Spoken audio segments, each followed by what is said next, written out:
방금 읽은 우리가 이 출애굽기 14장 21절에서 31절의 내용을 보면은 우리가 하나님의 섭리에 대해서 우리가 이제 보게 됩니다. 지난 제목은 제가 이제 믿음으로 홍해를 건너간 사람들이라, 이런 제목을 가지고 지난 수요일 날 교제를 나누었는데요. 오늘은 믿음으로 홍해를 건너간 사람들의 두 번째 이야기를 나누기를 원합니다. 먼저 우리가 이제 1절로 13절을 보면은 홍해를 건널 것인가 아니면은 애굽으로 돌아갈 것인가 하고, 이스라엘 백성들이 이제 홍해 바다 앞에다가 장막을 치고 그들이 홍해를 앞에 두고 뒤에는 애굽 군대가 진격해 들어오고, 그래서 이 이스라엘 백성들이 모세를 원망하게 되고, 모세는 하나님 앞에 간절히 기도하고, 그러므로 인해서 하나님께서 이제 최종적으로 모세에게 네가 기도만 하고 있으면은 되느냐, 이제 네가 가지고 있는 그 지팡이로 홍해를 바다를 치라.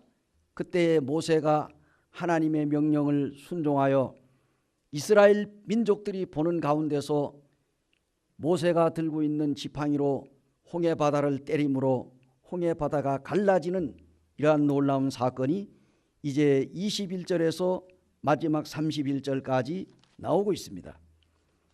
그런가 하면은 이제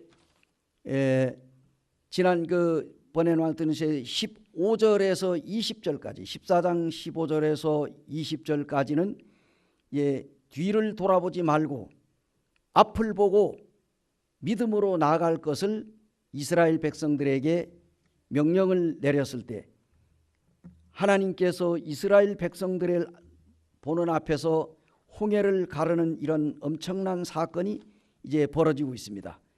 그래서 이제 오늘은 우리가 이 21절에서 31절에 나와 있는 이 내용을 보게 되면 믿음으로 건너간 이스라엘, 죽으로 들어간 애굽 사람들, 이 모습을 우리가 보게 되는 것입니다.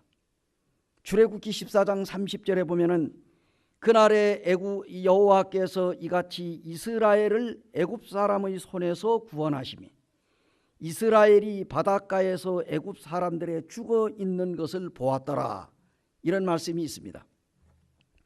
이스라엘 백성들이 믿음으로 건너간 홍해는 도대체 어떤 곳일까요? 왜 홍해라고 불렀을까요? 바다가 붉기 때문에 홍해인가? 왜 홍해라고 이렇게 이 바다의 이름을 불렀는지, 이스라엘 백성들이 건너간 이 홍해, 이는 이제 갈대숲이냐 아니면은 바다가 붉은 색깔이냐 하는 논란이 있는데요. 이 홍해는 히브리어로 얌숲이라고 합니다.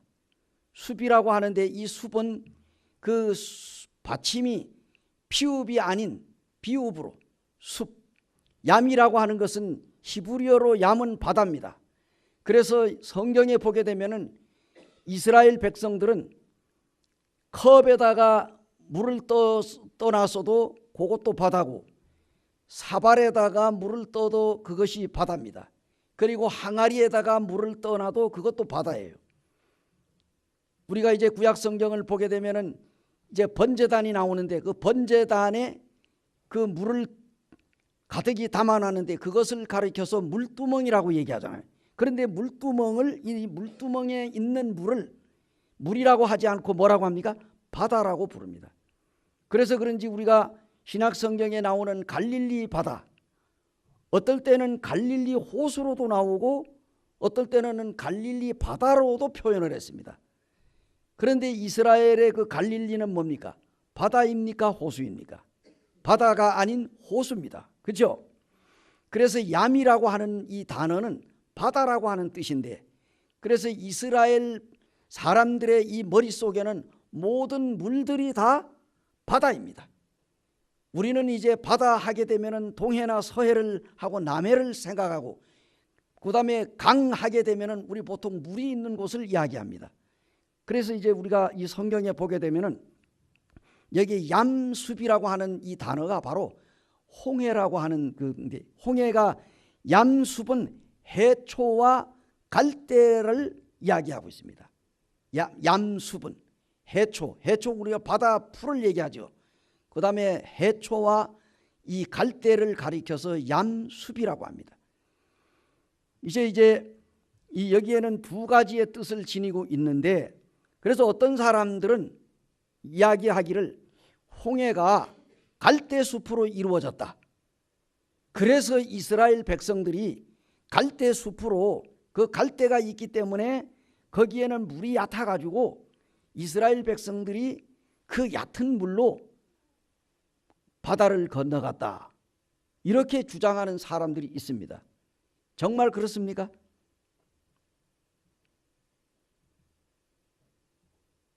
만에 하나라도 이 사람이 주장한 것처럼 갈대숲이 있어가지고 그 갈대 사이로 물이 얕아서 거리로 이스라엘 백성들이 건너갔다고 하게 되면은, 우리가 다른 성경을 보게 되면은 마른 땅으로 그들이 건너갔다고 이렇게 기록이 되어 있는데, 마른 땅이라고 하는 말은 물이 전혀 없는 것을 가리키는데, 여기에 물이 얕아가지고 거기를 지나가서 건너갔다고 하는 말도 되지 않는 그와 같은 주장을 하는 사람들이 있습니다. 그런데 여기에 보게 되면은 이 숲이라고 하는 이 단어의 뜻을 자세히 살펴보면은 그 주장이 잘못됐다는 것을 확인하게 되는데, 숲이라고 하는 단어는 해초로 사용된 의미로, 예를 든다면은 요나서를 보게 되면은 요나가 이제 하나님 앞에 불신해 가지고 바다에 던져졌습니다. 그때에 큰 물고기가 요나를 삼켰습니다. 그런데 요나가 그 물고기 뱃속에 들어가 가지고 그가 하나님을 향하여 기도를 올리는 장면을 보게 되면 거기에 바로 숲이라고 하는 단어가 나오는데, 그것은 바로 뭡니까? 바다의 풀이라고 나옵니다. 바다풀. 이 바다풀이 바로 뭐예요? 해초라는 얘기입니다. 바다해 풀초자잖아요. 그러니까 이게 바다풀이라는 말이에요. 그래서 이 요나가 이제 물이 나를 둘렀으며 영혼까지 하였사오며 기품이 나를 애웠고 바다풀이 내 머리를 쌌나이다, 이렇게 고백을 하고 있습니다. 머리에 자기 바다의 풀이 자기 머리를 쌌다 하는 얘기는 바다의 해초가 자기의 머리를 둘렀다, 그런 의미죠. 그래서 결코 이 얌숲이라고 하는 바로 이스라엘 백성들이 홍해를 건너간 이 홍해에 갈대가 있었던 것이 아니라 바로 그 해초를 가리켜서 얌숲이라 이렇게 이야기를 하거든. 어쨌든 이제 여기에 이 경우의 숲은 이제 분명히 해초를 의미하는 것으로 결코 갈대가 아니다. 그런데 이 숲이 갈대를 의미하는 그러한 곳도 있기는 있습니다. 예를 든다면은 출애굽기 2장 3절에서 찾아볼 수가 있는데, 생후 3개월 된 바로 이 모세를 광주리에다 담아 가지고 나일강에다가 띄우는 장면이 나오잖아요. 그런데 이 광주리를 뭘로 갖다가 만들었습니까? 갈대를 가지고 이렇게 상자를 만들었어요. 그래서 성경에 보게 되면 갈대 상자라 이렇게 나옵니다. 그래서 모세가 갈대 상자 안에 역청으로 물이 스며들지 못하도록 칠해 가지고 강보를 싸서 그 안에다가 넣고 뚜껑을 닫아 가지고 그의 누나 미리암이 들고 나와 가지고 나일강에다가 띄우는 장면이 성경에 나옵니다. 그래서 여기에 사용된 이 갈대라고 하는 단어가 바로 숲이라고 하는 단어로 나오기는 합니다. 그러나 이스라엘 백성들이 홍해를 건너간 그 장소는 갈대가 있는 곳이 결코 아니라 하는 말입니다. 어찌됐든 간에 이제 이것은 하숫과 늪지대에 서식하는 바로 이 파피루스라고 하는 갈대를 가지고 상자를 만들었던 것입니다. 그리고 출애굽 당시 홍해는 얕아가지고 기적이 없어도 건널 수 있는 갈대가 아닌 해초가 무성한 깊은 바다였다는 사실입니다. 그래서 오늘날에도 성지순례를 갈 때 보게 되면은 거기에 홍해바다가 펼쳐져 있는데 그 홍해바다의 깊이가 우리가 뭐 건너보지 않았지만은 얼마나 깊은지 그는 말할 수가 없을 정도로 깊습니다. 그런데 어쨌든 이제 여기에 왜 홍해라고 했느냐? 다시 말하면 홍해라고 이름을 붙인 것은 다름이 아닌 해초 가운데 붉은 색을 띠고 있는 것들이 많이 번식하여 바다 전체를 붉게 보였기 때문에 홍해라 이렇게 붙였다고 합니다. 어쨌든 이제 결정적인 근거는 출애굽기 14장에 묘사된 이스라엘 백성들이 홍해를 건너는 과정에 일어난 일에서 분명히 찾아볼 수가 있다. 다시 말하면 14장 22절에 21절에 보면은 여호와께서 큰 동풍이 밤새도록 바닷물을 물러가게 하시니 물이 갈라져 바다가 마른 땅이 된지라고 했고요. 다음에 14장 22절에는 물은 그들의 좌우에 벽이 되었니 이렇게 했고요. 또 15장 1절에는 모세와 이스라엘 자손이 이 노래로 여호와께 노래하니 곧 주의 콧김이 물이 쌓이되 파도가 언덕같이 일어서고 큰 물이 바다 가운데 엉기나이다라고 출애굽기 15장 8절에 노래한 모습을 볼 때에 분명코 이 홍해는 얕은 물가해가 아니라 깊은 물이었다는 사실과 바로 홍해가 붉게 보인 것은 해초들이 많기 때문에 그 붉은 해초들로 인해 가지고 그 바다가 붉게 보였으므로 붙여진 이름이라고 할 수가 있겠죠. 21절에는 동풍이 밤새도록 바닷물을 물러가게 했다고 그랬고요. 22절에는 물은 그들의 좌우에 벽이 되었고 23절에는 다 그들의 뒤를 추격하여 바다 가운데로 들어왔고 24절에는 불과 구름 기둥 가운데서 애굽 군대를 보시고 애굽 군대를 어지럽게 했고요.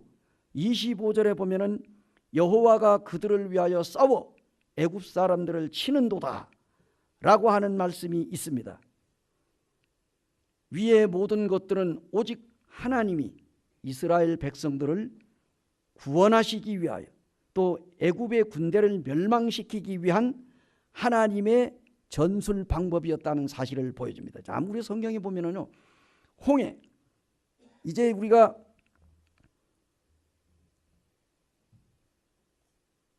그 21절에 조금 전에도 읽었지만은 하나님께서 모세에게 네가 가지고 있는 이 지팡이로 바닷물을 치라고 그랬어요. 그래서 모세가 자기가 가지고 있는 지팡이로 바닷물을 치는 순간에 바다가 갈라지면서 밤새도록 동풍이 불었다 그랬어요. 우리가 이 파도가 치는 것을 보면은 바다의 동해안에 가게 되면은 그 바람이 불고 태풍이 오게 되면은 파도가 치잖아요. 그래서 하나님께서 밤새도록 그 바람을 불게 해가지고 이 물이 흘러가는 것이 흘러가던 물이 이제 더 이상 흘러가지 못하도록 지금 여기 이 긴 장의자 있는 이 사이가 비어 있는 것처럼 양쪽에 이제 물들이 서로 벽이 되어 가지고 막 들이치고 있고 그리고 여기 그냥 완전 그냥 길을 내놓은 거예요. 그래서 이스라엘 백성들이 건너가는데요. 모세가 바다 위로 손을 내밀매 여호와께서 큰 동풍이 밤새도록 바닷물을 물러가게 하고 물이 갈라져 가지고 바다가 마른 땅이 되었다 이랬잖아요. 그런데 어떻게 갈대가 있어 가지고 거기 물이 얕아서 이스라엘 백성들이 건너갔다고 하는 말도 되지 않는 그런 이야기를 하느냐. 이것은 하나님의 능력을 무시하는 처사할 뿐만 아니라 하나님을 알지 못하고 하나님 믿지 못하는 사람들 가운데서 이 하나님의 기적을 이런 식으로 풀어가지고 하나님의 능력을 비하하는 이러한 모습들을 보게 됩니다. 그러므로 이제 성경에 있는 이 말씀 속에서 우리가 이제 보게 되는 것은 바로 이제 하나님이 동풍을 밤새도록 불게 해가지고 바닷물을 물러가게 해서 바다 이 가운데가 갈라져서 마른 땅이 된 거예요. 그래서 이 마른 땅 건너가네. 우리가 그 여호수아를 보게 되면은 이스라엘 백성들이 요단강을 건너가잖아요. 요단을 건너가는데 하나님께서 여호수아에게 뭐라고 그랬습니까? 제사장들을 앞세워 가지고 제사장들이 언약궤를 메고 바로 이 요단 강물을 딱 밟는 순간에 요단강이 갈라질 것이라고 하나님께서 명령을 내렸습니다. 그래서 이 이스라엘의 제사장들이 언약궤를 맨 제사장이 앞서 가지고 그 요단강을 믿음으로 딱 밟는 순간에 요단강물이 쫙 갈라졌어요. 그리고 이스라엘 민족들이 요단을 건너가는 장면이 여호수아에 나옵니다. 지금 요즘에야 성지에 가게 되면은 이 요단강물이 우리가 이렇게 건너다 보게 되면은 그거 너무 가까워요. 그래가지고 야 이게 뭐 요단강물이 이게 어떻게 이스라엘 백성들이 이렇게 건너가고 말고 할 것이냐. 요단강물이 언제 강폭이 완전히 좁아졌잖아요. 그런데 실제적으로 도로에서 요단강 물이 있는 곳까지 가는 이 거리가 굉장히 멀어요.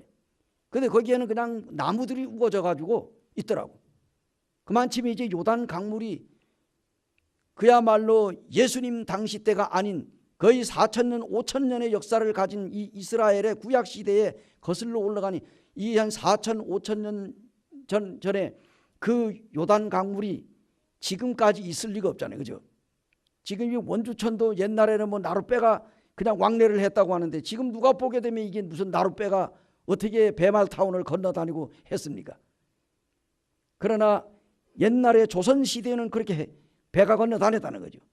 그렇처럼 요단강도 지금은 너무 좁아. 그래가지고 이렇게 보면 다리 하나 건너가면 이스라엘이고 건너오게 되면은 요르단이고 이러니까 아주 뭐 요단강물이 이게 뭐 이리 시시하냐.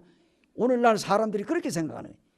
우리가 이 성경의 역사적인 사실을 생각하면서 할 때 우리가 의미가 있는 겁니다. 그래서 여기 보면은 어쨌든 하나님께서 이렇게 기적을 일으키고 정말 하나님이 가라고 하면은 믿음으로 갈 때에 요단강이 갈라지고 홍해가 갈라졌다는 사실입니다. 이러한 하나님을 우리의 하나님으로 우리가 믿고 섬긴다는 사실을 생각하면서 이 이스라엘 백성들은 뭐 사실 홍해 바다 앞에서 그들이 취한 행동이 뭡니까? 아무것도 없어요. 이스라엘 백성들이 무슨 능력으로 그 홍해를 건널 수 있어요? 그들은 그냥 그 홍해 바다 앞에서 아무것도 할 수가 없는 거예요. 그래서 성경에 보니까 모세가 이 14장 14절에서 여호와께서 너희를 위하여 싸우리니 너희는 가만히 있을지니라. 이스라엘 백성들은 홍해 바다 앞에서 아무것도 할 수가 없는 그냥 가만히 서가지고 멍하니 보고만 있는 거예요. 그때 하나님께서 모세에게 명령을 내린 거 아닙니까? 네가 가지고 있는 지팡이로 홍해 바다에 내밀어라. 그래서 딱 갖다가 대는 순간에 열린 거예요. 이것이 우리가 생각할 때 정말 믿음이 아니고는 이런 일을 할 수가 없고 또 하나님이 아니시면은 바다를 가를 수가 없다는 사실입니다. 그래서 성경에 보게 되면은 이스라엘 백성들이 홍해를 어떻게 건넜습니까? 믿음으로 건넌 거예요. 믿음으로. 믿음이 없이는 홍해를 건널 수가 없습니다. 오직 그들은 믿음으로 홍해를 건넜습니다. 홍해를 바라보고 전진하라는 하나님의 명령은 인간들이 보기에는 너무나도 불가능한 거예요. 건너가라고 할 때 뭡니까? 이거는 들어가 죽으라는 말밖에 안 되는 거예요. 사실상. 그런데 이스라엘 백성들은 천지 만물을 지으신 바로 이 창조주 하나님 편에서 아무것도 아니다 하는 거예요. 하나님 편에서는 아무것도 아니죠. 우리가 시편을 보게 되면 시편 기자가 글을 시를 썼는데요. 하나님이 꾸짖으니까 물이 도망을 가고 산이 옮겨가고 이런 모습들이 성경에 나옵니다. 하나님이 한번 명령을 내리면은 산천초목이 하나님 앞에서 순종하고 부들부들 떨고. 오늘날 우리의 작은 믿음이 하나님의 무한한 능력을 제한할 수는 없다 하는 것입니다. 우리와 함께 하시는 주님은 믿음으로 하나님의 축복을 마음껏 누리는 삶이 되기를 원하는 마음이 있습니다. 이 애굽의 사건에서요, 홍해가 갈라지는 기적을 기록한 성경을 내용이 이 시편에 많이 나옵니다. 우리가 좀 몇 구절 보겠습니다. 먼저 이 사건은 가나안에 사는 원주민들에게 두려움이 되는 원인이 되었습니다. 이스라엘 백성들이 홍해를 건넜다고 하는 사실을 누가 알았습니까? 가나안 땅에 있는 원주민들이 알았어요. 가나안 땅에 사는 이 원주민들은 이스라엘 백성들이 홍해를 건넜다는 소식을 듣고 그들은 두려워했어요. 왜? 생각을 해보세요. 이스라엘 백성들이 홍해를 건너가지고 어디로 올 겁니까? 광야를 지나서 자기들이 살고 있는 가나안 땅을 점령하러 오리라는 사실을 알았기 때문에 그들은 두려워했던 것이. 여호수아 2장 9절에서 11절을 한번 보시겠습니다. 본문에 손을 얹으시고, 여호수아 2장 9절입니다. 9절에서 11절까지 함께 봉독하셨습니다. 말하되 여호와께서 이 땅을 너희에게 주신 줄을 내가 아노라. 우리가 너희를 심히 두려워하고 이 땅 주민들이 다 너희 앞에서 간담이 녹나니 이는 너희가 애굽 땅에서 나올 때에 여호와께서 너희 앞에서 홍해의 물을 마르게 하신 일과 너희가 요단 저쪽에 있는 아모리 사람의 두 왕 시혼과 옥에게 행한 일 곧 그들을 전멸시킨 일을 우리가 들었음이라. 우리가 듣자 곧 마음이 녹았고 너희로 말미암아 사람이 정신을 잃었나니 너희 하나님 여호와는 위로는 하늘에서도 아래로는 땅에서도 하나님이시니라. 천지의 주제이신 하나님, 이스라엘 백성들이 홍해를 건넜다고 하는 소문이 바로 이 가나안 땅 원주민들에게 들린 거예요. 그들이 소문을 들은 겁니다. 그래서 가나안 주민들은 이스라엘 백성들에게 행하신 그 하나님의 능력을 소문으로 듣고 그들은 두려워했습니다. 바로 가나안 원주민들이 두려워했던 능력의 하나님, 그 하나님이 우리가 섬기는 하나님이시며 그분이 바로 우리의 아버지가 되십니다. 이스라엘 사람들에게 영원한 찬미와 승리가 되었는데 우리가 한번 시편을 몇 구절 보겠습니다. 시편 104편 9절입니다. 시편, 본문에 손을 놓으시고 시편 104편 9절입니다. 9절. 9절을 한번 같이 한번 봉독하시겠습니다. 시작.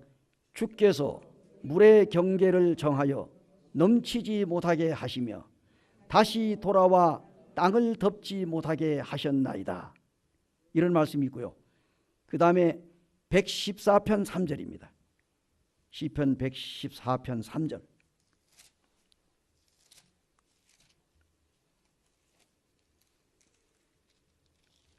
3절 봉독하시겠습니다. 시작. 바다가 보고 도망하며 요단은 물러갔으니. 자, 이런 말씀이 있습니다. 이스라엘 백성들이 홍해를 건널 때 바다가 도망을 가고 요단을 건널 때에도 물이 물러갔다. 이런 기록이. 다음에 136편입니다. 시편 136편 13절 14절입니다.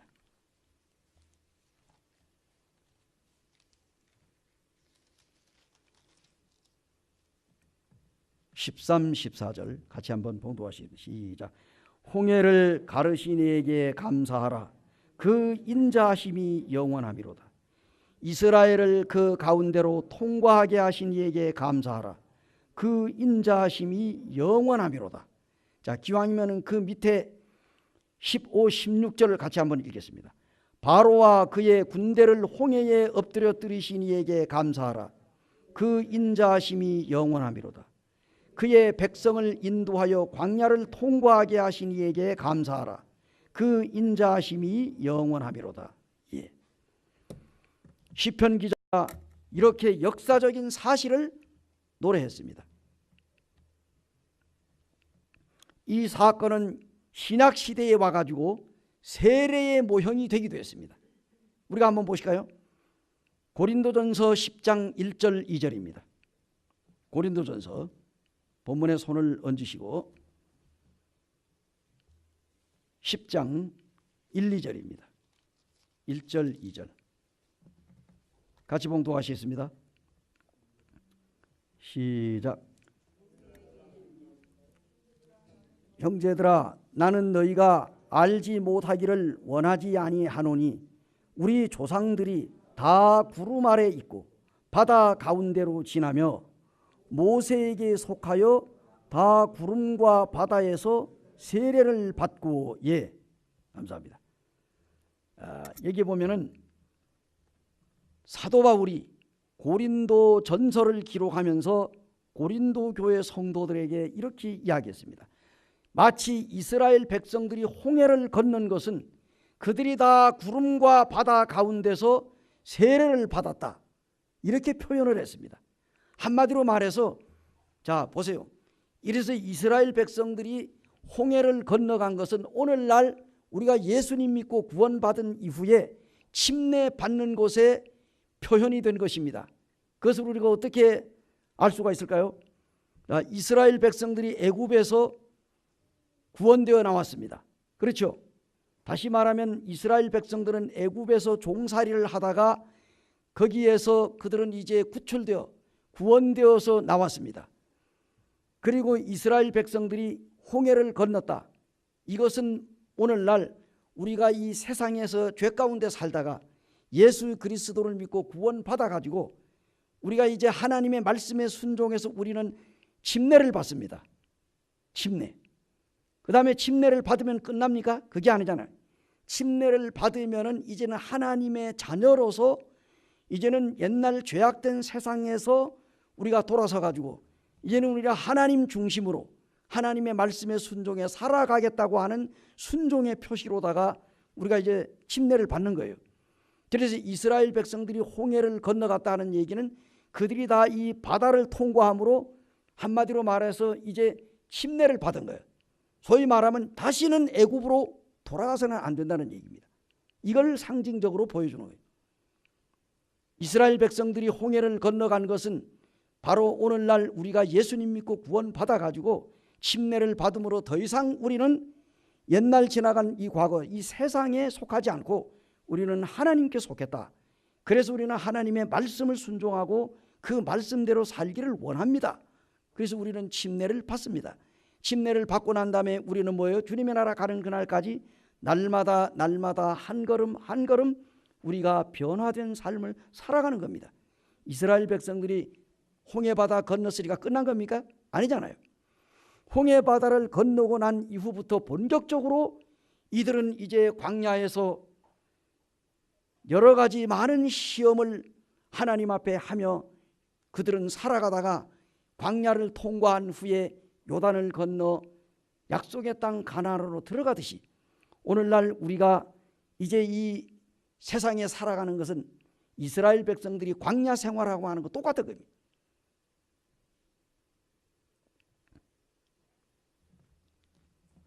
그러므로 이스라엘이 홍해를 통과한 사건은 하나님의 은혜로 이루어진 구원을 상징하는 것이요, 애굽 군대가 홍해에서 멸망했다는 사실을 회개하지 아니한 죄인들의 최후의 파멸을 상징하고 있다고 볼 수가 있겠습니다. 좌우지간 이스라엘 백성들을 흉내내면 안 돼요. 그래서 구원받지 않은 사람들이 구원받은 그리스도인의 흉내를 내는 건 얼마나 위험한지 몰라요. 이스라엘 백성들이 믿음으로 홍해를 건넜잖아요. 그런데 이 바로 왕의 군대들이 믿음으로 건넜어요. 이스라엘 백성들이 건너가고 땅이 말라 보이니까 어쭈 저 이스라엘이 건너가는데 우리는 못 건너가느냐 하고 건너갔거든요. 제가 이 말씀을 보면서 무슨 생각을 했느냐, 사무엘상을 읽어보게 되면은 거기에 이제 이스라엘 백성들이 하나님 앞에 범죄했어요. 그런데 블레셋 군대들을 쳐들어왔습니다. 블레셋과 전쟁을 했습니다. 전쟁이 실패했어요. 그러니까 이스라엘 사람들 중에 우리가 이 애굽 사람들이 우리가 이 블레셋 군대들과 싸워가지고 우리가 패한 것은 우리가 언약궤를 가지고 싸우지 않았기 때문에 실패했다. 그러니까 이제 우리가 언약궤를 가져와 가지고 언약궤를 제사장들이 어깨에다 미고 그리고 전쟁을 하면 반드시 승리할 것이다. 이렇게 해가지고 이스라엘 백성들이 어떻게 됐어요? 그래서 언약궤를 가지고 옵니다. 가지고 와서 제사장들이 언약궤를 메고 앞으로 나가고 이스라엘 군대들이 블레셋을 향해 가. 처음에는 블레셋 군대들이 겁을 먹었어요. 왜냐? 이 언약궤가 엄청난 위력을 발휘하거든. 그런데 제사장들이 언약궤를 메고 딱 나타나니까 처음에는 블레셋 군대들이 겁을 먹었어요. 그렇지만은 이 블레셋 군인들은 자기들이 섬기는 신의 이름을 부르면서 이스라엘을 공격을 해가지고 결국은 뭡니까? 이스라엘 제사장들이 어깨에 든 언약궤까지 뺏어가고 이스라엘이 패했어요. 이제는 이스라엘 백성들이 무엇 때문에 졌다고 말할 거예요. 그런데 놀라운 것은 이스라엘 백성들이 언약궤를 빼앗겼잖아요. 빼앗긴 그 언약궤를 블레셋 사람들이 그걸 뺏어가지고 요걸 갖다가 자기들이 섬기는 다곤 신당 안에다가 딱 넣어두는 거예요. 넣어도 하룻밤 자고 나가니까 뭐예요? 다곤 신이 문지방에 나가 자빠진 거예요. 그래가지고 다시 또 세워놨어. 그래서 하룻밤 자고 또 가봤어. 그랬더니 그 다곤 신상이 또 문지방에서 넘어졌는데 모가지가 부러지고 이래가지고 그냥 거기다가 또 그냥 전염병이 일어나가지고 사람들이 막 죽어 나가는 거예요. 뭐냐? 제가 그 생각을 한번 해봤다니, 그것은 바로 하나님을 믿지 않는 사람들이 이와 같이 하나님의 능력을 무시하고 그들이 하나님 믿는 사람 행세를 하다가는 결국은 그들이 망한다는 사실입니다. 그 언약궤가 뭡니까? 비록 이스라엘 백성들이 언약궤를 빼앗기기는 했지만 그 언약궤가 다곤 신상 앞에서 큰 능력을 발휘하는 거예요. 결국은 이스라엘 백성들이 뺏기기는 했지만은 그 언약궤는 하나님의 능력으로 말미암아 이스라엘 백성들을 위해 가지고 블레셋 사람들에게 전염병을 일으키고 있는데, 그런데 제가 말씀드리고 싶은 거는 언약궤가 능력이 있는 게 아니에요. 여러분, 언약궤는 뭡니까? 그 궤 안에 뭐가 들었어요? 딱 세 가지가 들었습니다. 세 가지. 첫째 하나는 뭐예요? 아론의 쌍난 지팡이가 언약궤 안에 들었습니다. 그 다음에 또 두 번째는 뭐예요? 이스라엘 백성들에게 광야에서 그들이 가나안 땅에 들어가는 그 순간까지 하나님께서 새벽 이슬과 함께 내려주는 만나를 담아놓은 항아리가 그 언약궤 안에 들어가 있습니다. 또 하나는 뭐예요? 모세가 시내산에서 십계명을 받아가지고 내려올 때 이스라엘 백성들의 광야에서 송아지 우상을 만들어가지고 그 송아지 앞에서 이것이 우리를 애굽에서 인도해낸 신이라고 그들이 그 송아지 우상에서 먹고 마시고 빙빙 돌며 그들이 송아지 우상에게 찬양을 하고 이러한 그 죄를 저지름으로 모세가 시내산에서 내려다 보니까 이스라엘 백성들이 그 송아지 우상을 보고 춤추고 노래하는 그 함성이 모세가 서 있는 시내산까지 우렁차게 울려오니까 이 모세가 십계명에 보니까 뭐예요? 거기에 계명을 가지고 이스라엘 민족에게 내려가기도 전에 이미 그들은 하나님 앞에 범죄하고 있었어요. 우상을 섬기지도 말고 절하지도 말고 만들지도 말고 그랬는데 송아지 우상 만들어 놓고 이것이 우리를 애굽에서 인도해낸 신이라고. 그리하여 모세가 그 십계명 돌판을 집어던졌는데 산 아래로, 성경에 보니까 산 아래로 내려 던졌는 것이 두 조각이라고 그래요. 그래서 그것을 이제 언약궤 속에다가 넣어가지고 이스라엘 백성들이 평생을 그들이 어깨에다 미고 다니면서 하나님께서 그 세 가지 물건을 언약궤 속에 집어넣고 이스라엘 백성들을 교훈하시고 교육했는데, 언약궤가 능력이 있는 것이 아니라 하나님께서 언약궤 가운데서 역사하셨다는 얘기입니다. 그러니 이스라엘 백성들이 언약궤를 가지지 않고 싸웠기 때문에 실패한 것이 아니라 바로 하나님 앞에 범죄했기 때문이라는, 이것을 우리에게 하나님께서 교훈으로 가르쳐주고 있습니다. 어쨌든 이스라엘 백성들이 광야에서 이제 홍해를 통과하는 과정을 애굽 사람들이, 하나님을 믿지 않는 사람들이 믿는 사람들의 흉내를 내가지고 바다에 들어갔다고 하는 사실은 죽으러 들어간 거예요. 어쨌든 이 사건은 하나님께서 택한 이 백성을 구원하시는 기초를 형성하고 있는 아주 중요한 내용이랍니다. 결론적으로 뭡니까? 우리가 그 성경을 조금 보게 되면은 시편 77편 11절에서 20절에 보면은 이런 내용이 나오고 있습니다. 한번 보겠습니다. 시편입니다. 77편.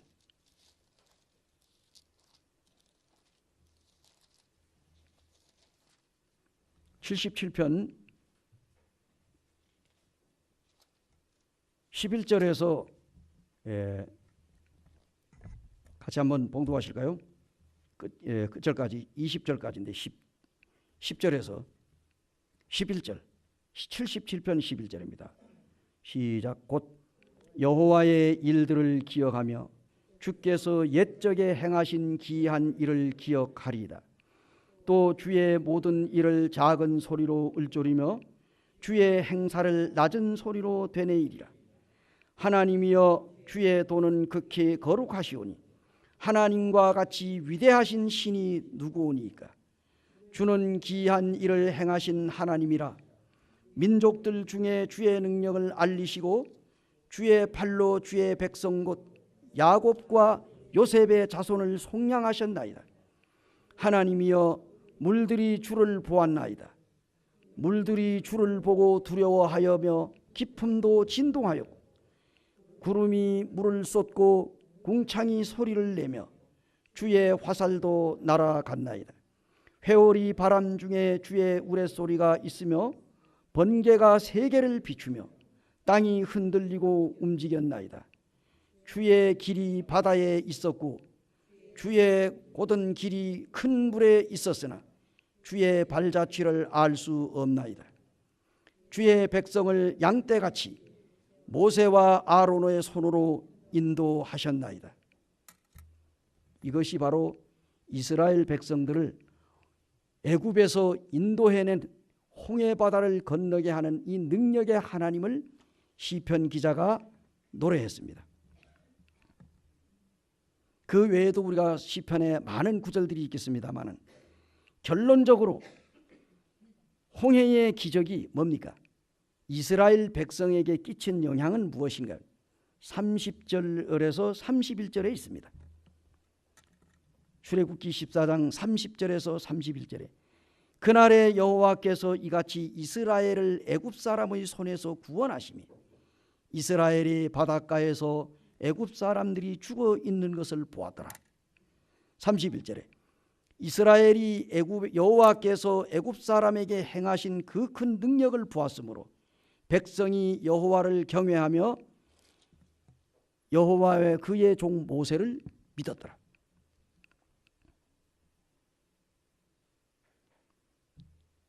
하나님의 놀라운 능력에 의해서 애굽 군대로부터 구원받은 이스라엘 백성들에게 하나님께 대한 경외심을 갖게 했습니다.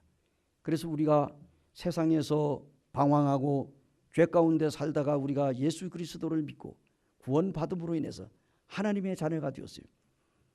그래서 우리가 이 남은 생애를 하나님의 영광을 위하여 살아가는 것도 바로 이러한 이유입니다. 그런데 우리가 이 15장에서부터 넘어가가지고 계속 보게 되면은 자, 이스라엘 백성들이 그들이 하나님의 놀라운 능력을 경험하고서도 그들이 앞에 있는 작은 어려움을 인해 가지고 그들이 하나님을 원망하는 모습이 오늘날 주님을 믿고 구원받은 우리들의 삶과 똑같다는 사실이. 그래서 우리도 이제 예수님을 믿고 구원받은 이후에 우리가 정말 구원받을 때는 너무너무 우리가 하나님 앞에 참 기뻐하고 정말 하나님을 찬양하고 이렇게 했는데, 우리가 이제 믿음 생활을 하는 도중에 저는 또 어려움이 닥치게 되면은 지난날에 하나님께서 우리를 구원하신 그 은혜를 잊어버리고 우리는 그 순간에 나타나는 어려움을 통해서 하나님을 우리가 또 원망할 때도 있고 여러 가지로 우리의 모습이 하나님 앞에서 참으로 부끄러울 때가 많이 있습니다. 그러할지라도 이제 이런 놀라운 구원으로 인해서 이스라엘 백성들은 정말로 하나님을 믿고 그를 인도한 이 모세를 믿었더라고 성경이 나옵니다. 이처럼 자신들을 위해서 싸우시는 하나님, 자기들을 구원하신 하나님께 영광을 돌리는, 히브리서 11장 1절에 나와 있는 것처럼 믿음은 바라는 것들의 실상이요 보지 못하는 것들의 증거니라, 이렇게 얘기했습니다. 이스라엘 백성들처럼 우리는 실제적으로 이적을 경험하지 못했지만은 그러나 우리가 믿음으로 하나님을 바라보고 영광을 돌리는 오늘날 우리가 복된 자들이다 하는 이야기를 하게 됩니다. 어쨌든 사랑하는 형제 자매님들, 이번 복음 집회 치르시느라고 수고 많이 했죠. 그래서 이제 그런데다가 어제 또 우리가 경로 잔치를 냈잖아요. 형제 자매님들이 나오셔가지고 여러 가지로 많은 수고를 하시고, 우리가 이제 교회에 나오시는 우리 부친 모친님들과 이웃에 있는 분들에서 어제 아마 점심 식사를 한 그분들이 거의 한 30여 명 되지 않았나. 우리 성도들까지 포함해서 그래요. 어제는 이제 그 이웃에 있는 분들이 좀 많은 분들이 좀 많이 좀 한 10여 명 정도가 못 온 것 같아요. 제가 볼 때 평소에 우리가 지난해 이렇게 그 종로 잔치를 보게 되면은 거의 뭐 30여 분 가까이 오는데 어제는 조금 좀 빠진 분도 있고 또 뭐 몸이 불편해 못 나오신 분도 있고 이래가지고 형제 자매님들이 수고를 많이 했습니다. 행사가 많죠, 그죠? 이게 뭐 행사가 하나 또 큰 행사가 또 하나 지나갔구나 하면은 얼마 있다 보면 뭔 행사가 또 오네. 그러면 또 준비해야 되고. 우리의 삶이 그런 게 아닌가 생각을 합니다. 이게 산 넘어 산이라고. 그래서 우리가 이론으로 하나님의 말씀을 배우는 것으로 끝나는 것이 아니라 우리가 실제적으로 배운 말씀들을 우리가 삶을 통해서 우리가 실천하고 경험하면서 주님을 섬겨간다고 생각을 할 때 오히려 그것이 부담이 되고 짐이 되는 것이 아니라 기쁨으로 할 수 있다고 하는 사실에 대해 감사를 드립니다. 오늘 이제 이 위대하신 하나님, 이 능력의 하나님을 우리가 믿고 그분을 우리가 날마다 감사를 드리면서 살아가는데요. 이상으로서 우리가 오늘 출애굽기 14장을 마치고 다음에는 이제 또 제가 교제하는 그러한 기회가 되면은 우리가 출애굽기 15장을 해서 계속해서 제가 이렇게 출애굽기를 또 한번 주님 인도하시는 대로 같이 교제하기를 원하는 마음이 있습니다. 잠시 기도하겠습니다.